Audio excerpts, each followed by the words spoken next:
Hello to all you lovers out there. You are watching LoveWorks with Juan and G, and today we are sitting down with Robert Brown, one half of the infamous Kappa wedding couple. Yes, I am so excited about this interview because we're going to talk about love, marriage, and divorce, which is something that has not been talked about so much in our community. So I am so excited to sit down with Robert. Hello to all you lovers out there.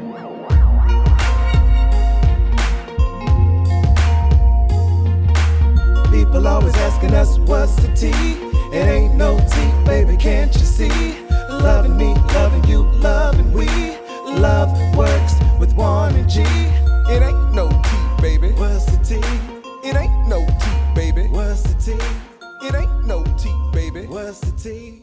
It ain't no tea. Today we're having shrimp and grits, one of my favorite. Geechee, right. And my favorite Geechee chef is preparing the meal. And I am his sous chef. Right, so we told y'all we was doing something a little different with this new show. So we actually gonna cook for Robert today. A nice little brunch meal. It's Sunday. We actually got a chance to meet him last night for the first time, so that was pretty good. I was actually a bit apprehensive about meeting him because I just didn't know what he'd be like. You know, you have this perception of people that you see on social media and in interviews that, as I realized, it's never how they actually are in person. Yeah, especially because we met him at a party. Right. And so we were already feeling good. He was feeling good. So, I mean, you know, everything was relaxed. So it was good to meet him in that atmosphere first before all this pressure of this interview. So that was real good that we got to meet him last night.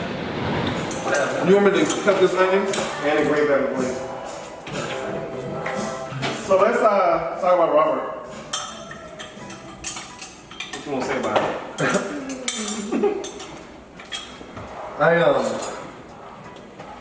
I'm excited to talk to Robert, actually. You know, when we were at the party the other night, we kind of got a little glimpse into what the conversation would be like. That kind of fired me up a little bit more. Because I don't know what I was expecting, but in talking to him briefly, he was just the total opposite of any of my preconceived notions. So that was... What were your preconceived notions? Like, he wouldn't be friendly or personable or anything like that. But he was the total opposite. He was real friendly. Yeah, I'm glad that we got to meet him before today. It'll definitely make things a lot more comfortable. He was a little apprehensive. That's putting it lightly. You feel like there was a lot of apprehensive? Oh, well, it didn't take long for him to say yes to the interview. Oh. So he was a little apprehensive at first, talking about, you know, the relationship or whatever, because he has been a little vocal about it, and people have misconstrued that as him not being over the relationship, when it's just about him reflecting on the relationship. So I know he was a little apprehensive because he didn't want to continue to feed that idea that he wasn't over, you know, their time together. So I'm glad he accepted it because it's going to be really important to show people that while marriage is a blessing, relationships are a blessing. I don't think people also realize that breakups are a blessing as well, because not all relationships are meant to last forever. We are here to carry each other in, you know, certain points of our lives, and sometimes that's forever, sometimes that's 2 months, 2 years, 3 years, 4 years. So I'm anxious to get to speak with him because I know that he's going to be able to help a lot of people reconcile with being broken up, some of the lessons that come out of that, and Yeah. so that's exciting to be able to talk to somebody who's talking about a successful relationship that has ended. Right. Instead of... That's a vantage point that you rarely hear, you rarely see. And it's a real vulnerable space to come from, because the perception, I think the public perception, is that divorces are failures.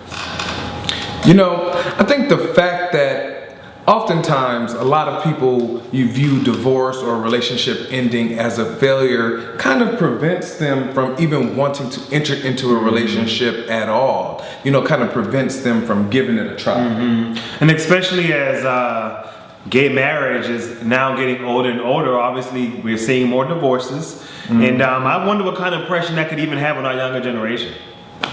What do you see marriage as something that is attainable for you? Yeah, definitely get married. Yeah. Yeah. I want predictions, I ain't anything. You know, I think it's interesting because I think with Sky's generation, it's I wouldn't say always, but it's been more of a reality for them versus somebody who's almost 40 and living most of my life with gay marriage, quote unquote, gay marriage was not even a thought about. I think because married a vow to me because I know I do want to get married. I never really saw it, particularly in Atlanta, because it wasn't living here for the longest. So Yeah. now that it is, it's like, okay, I got a chance. I can do something with my life. So, What? Robert is parking. So can you go get him? Sure. Do you know?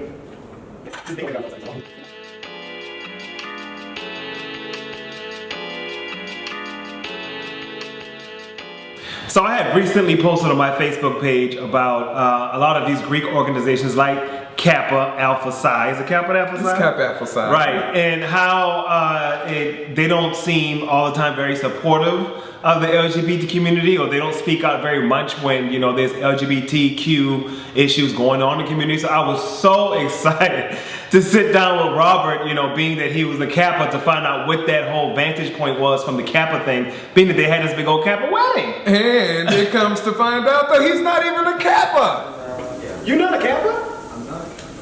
Did we talk about this? No. Did we talk about it Friday? We did talk. Okay. I'll probably ask everything I already asked you on Friday. I thought that both you and Nathaniel were.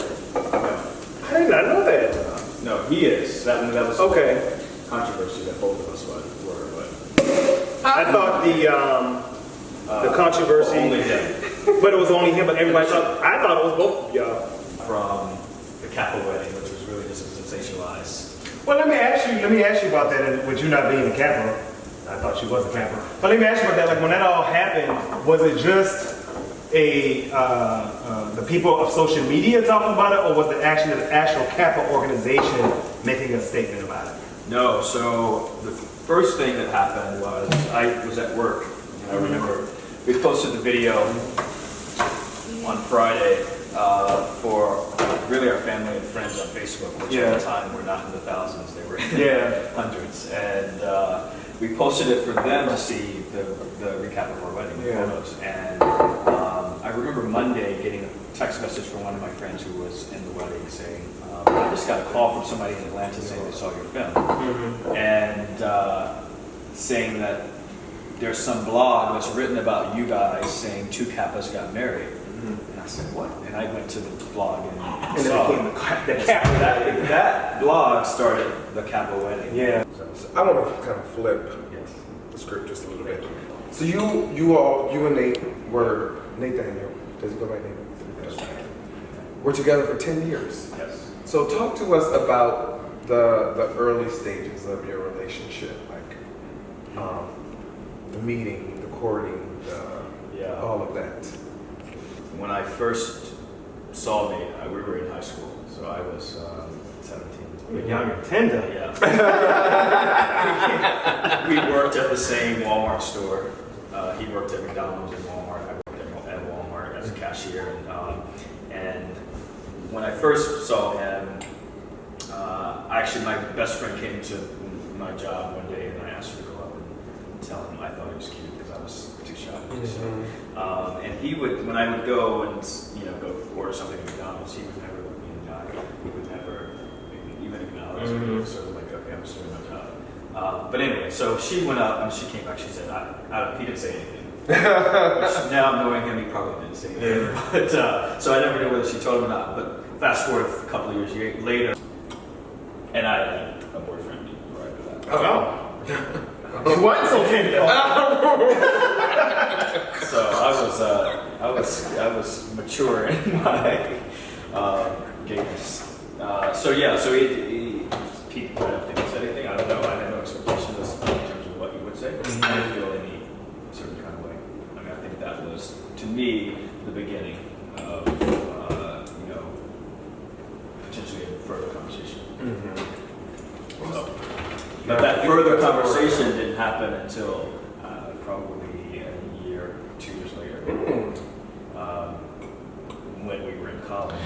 It was so interesting to hear how they met well, they didn't even really meet. He Right. saw him at Walmart that they both worked at. In high school. In high school. Ended up going to the same college. Right. And then falling in love. And now we have this big old proposal. If that's not some sort of destiny, I don't know what is. He had, it was like a plate that the restaurant, he had the restaurant put my food on that said, "Will you marry me?" And so I got my food, and I didn't really like the food, and so I didn't eat all of it, and he was Just being like, a bitch. It was terrible. It was a terrible proposal. When I told my parents I was getting married, my mother smiled, and she didn't say anything. And then Bit that tongue. and then my father said, he turned around and looked at me and said, "Boy, are you crazy?" And Like you gay and you gonna marry that motherfucker? right. So I I know. get the feeling where it's like it's judgment. It's like you're doing too much. Now you're just gonna You're do going too far. Exactly. Yeah. Exactly. What's the tea? It ain't no tea, baby. What's the tea? It ain't no tea, baby. What's the tea? It ain't no tea. Coming up on the next Love Works with Juan and G, part 2 of our sit down with Robert Brown.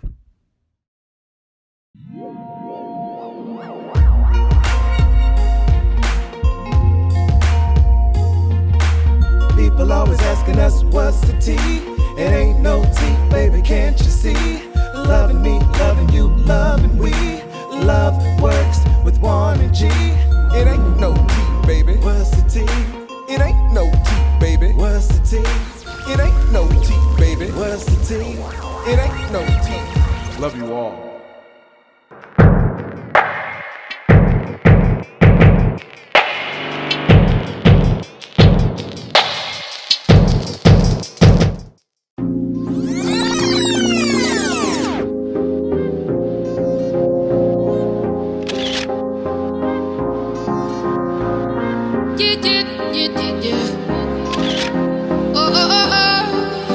What's the wave right now? Been down all day and I feel like I could take one down. Got a lot on my mind and I just can't seem to point it out. And I need something to hold me down. Hold me down. Now I feel like I could take the sky with me. Say what's on my mind, I got the fire in me. I can feel the music running through my body. Makes me feel like I could take the sky with me. Said I wanna get down, get down. I wanna get down, get down. I wanna get down, get down. I wanna get down, get down.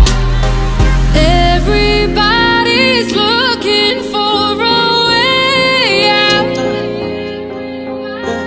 Everybody's looking for a way out. Way out, so I let her in. I know that I'm better than the other men, another win. Men blowing away, ain't no way, babe. I'm it, I'm this, ride this right now. Get down, trap scat, spit it if it do. Now I feel like I can take the sky with me. Say what's on my mind, I got the fire in me. I can feel the music running through my body. Makes me feel like I can take the sky with me. Said I wanna get down, get down. I wanna get down, get down. I wanna get down, get down. I wanna get down, get down. Can you imagine he wants to hit me in the head with a bottle? That's like some kind of ghetto bitch in a club. That's not my son. That's not who you are. Didn't I tell you to get? Didn't I?